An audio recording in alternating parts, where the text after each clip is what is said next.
মানুষ ঠিক করার মেশিন। মসজিদ থেকে বের হয়েছি, এক ভদ্রলোক আজব এক মেশিন বিক্রি করছিলেন। ছোট্ট হ্যান্ড মেশিন। মেশিনের ভেতর থেকে দুটো কেবল দুই দিকে বের হয়ে আছে। কেবলের মাথায় কাগজের ছোট্ট প্যাড, প্যাডের মধ্যে আঠা জাতীয় কিছু একটা লাগানো। আজব এই মেশিন দেখতে লোকজন ভিড় করে দাঁড়িয়ে আছে। মেশিন বিক্রেতা আঠালো প্যাডটা সেই লোকগুলোর হাতে ঘাড়ে পিঠে লাগিয়ে মেশিনটা চালু করতে লাফিয়ে উঠছে একজন। চমকে উঠছে কেউ কেউ, একই শরীরটা ঝিমঝিম করছে কেন? করবে না? এইটা আমার এক আজব মেশিন, মানুষ ঠিক করার মেশিন। মানে মানুষের শরীরের কলকবজা সবসময় একরকম থাকে না। বয়স হয়েছে, সেই ছোটকাল থেকে ইউজ করতেছেন শরীরের যন্ত্রপাতিগুলো, আর কত ঠিক থাকবে? ব্যবহার করতে করতে নড়বড়ে হয়েছে, খিল ধরে গেছে, ব্যথা ওঠে, বেদনা করে, চিনচিন করে, শিনশিন করে, নানান ঝামেলা। এসব সমস্যার একটাই সমাধান, আমার এই আজব মেশিন। ক্যানভাসার একের পর এক গুণাগুণ বর্ণনা করে যাচ্ছে। লোকজন মন্ত্রমুগ্ধ হয়ে শুনছে।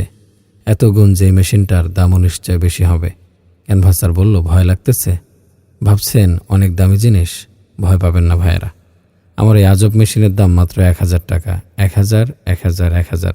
আছেন কোনো ভাই? এদিকে কোনো ভাই আওয়াজ দিলেন যেন। মেশিনটার গুণকীর্তন আর দাম শুনে সবাই কৌতূহলী হলো, হাতে নিয়ে ঘুরিয়ে ফিরে দেখতে লাগলো। আমিও দেখলাম, দামটা কমই মনে হচ্ছে। অনেকেই পকেট হাতড়াতে লাগলো, কেউ কেউ মানিব্যাগ বের করছে, কেউ আবার 10 টাকা, 20 টাকা, 100 টাকার নোটগুলো গুনে দেখছে টোটাল কত টাকা আছে। কিনতে চাচ্ছে অনেকেই। হঠাৎ একজন বলে উঠল, ওই মিয়া, এত দাম চাচ্ছেন কেন? ফুটপাতের জিনিস এত দাম নাকি? 500 হলে দিতে পারেন। শ্রোতারা ছিল মন্ত্রমুগ্ধ। জাদুর কাঠির ঝিমঝিমে ছোঁয়া পেয়ে এতক্ষণ 1000 টাকায় কিনে নিতে প্রস্তুত থাকলেও এইমাত্র যেন সংবেদ ফিরে পেল। সমস্যারে বলে উঠল, ঠিকই তো, ফুটপাতের জিনিস দামটা বেশি হয়ে যায়। এখন কেউ বলছে 300, কেউ 400, কেউ বলছে লাস্ট 500 হলে নিতে পারি। ক্যানভাসার 500তে রাজি হয়ে গেল। আমি অবাক, এত উপকারী জিনিস এত কম দামে দিয়ে দিচ্ছে। লোকজন এতক্ষণ আগ্রহ প্রকাশ করলেও এখন সন্দেহে পড়ে গেছে। ফিসফাস করে বলছে, কোনো ঘাপলা নেই তো? দেখলাম অনেকেই এখন গড়িমসি করছে। একজন বলল, অন্য কালার নেই? অন্যজন বলল, মডেল কি একটাই, অন্য মডেলের নেই? কত সহজেই না মানুষের মন মগজকে ডাইভার্ট করা যায়।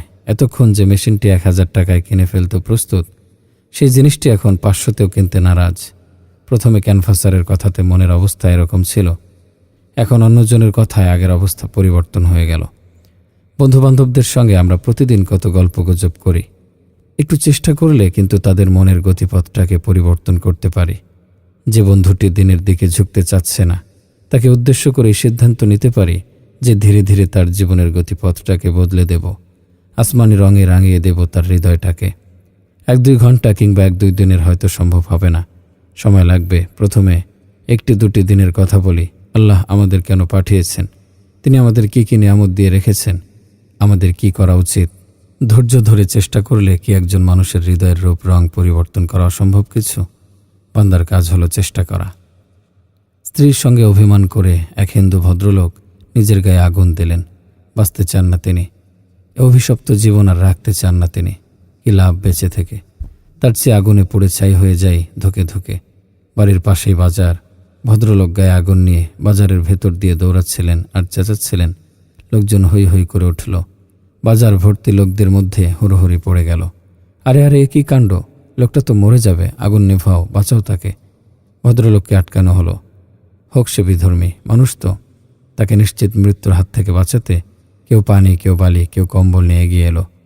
গায়ে কম্বল পেঁচিয়ে ধরল, বালি ঢেলে দিল মাথায়, শরীরে ঢেলে দিল পানি।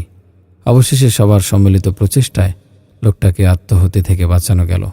ভদ্রলোকের মতো অনেকে আজ দৌড়াচ্ছে আগুনের দিকে। এ আগুন দুনিয়ার নয়, জাহান্নামের। বেশি তেজস্বী, বহুগুণ দাহ ক্ষমতা সম্পন্ন, বড় যন্ত্রণাদায়ক।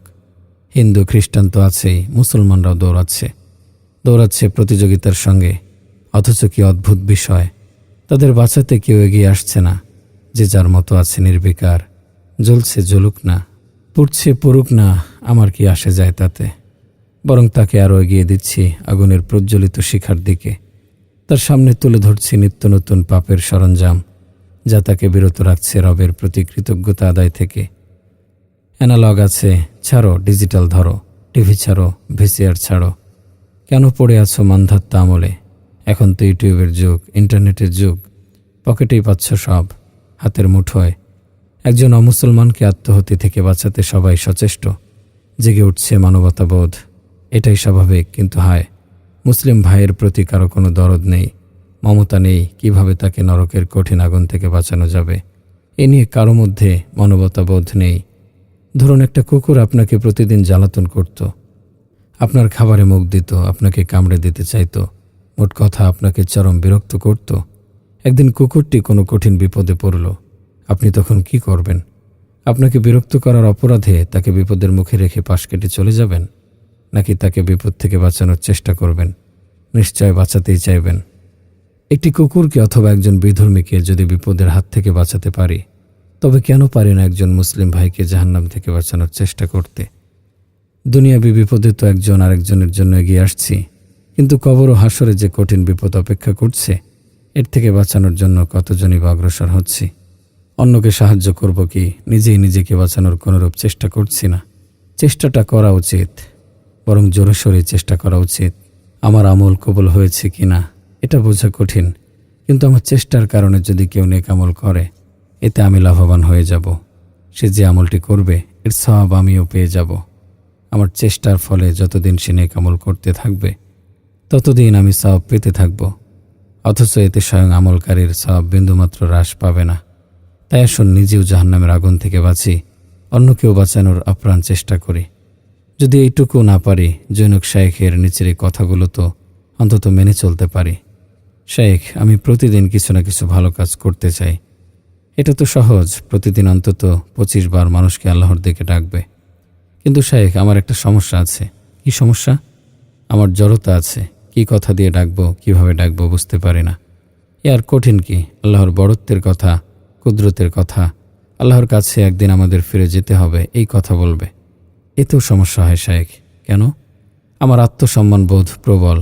লোকদের সামনে নিজেকে ছোট করতে ইচ্ছা করে না। লোকেরা যদি আমার কথা কানে না নেয়, তাহলে এক কাজ করতে পারো। কি কাজ শায়েখ? তুমি চুপ থেকেও দাওয়াতের কাজ চালিয়ে যেতে পারো। চরিত্রের মাধুর্যতা দিয়ে তুমি হয়তো মুখে কোনো দাওয়াত দিলে না, কিন্তু তোমার সচ্চরিত্র দেখে অন্যরাই দাওয়াত পাবে যে একজন মুসলিমের কিভাবে চলা উচিত।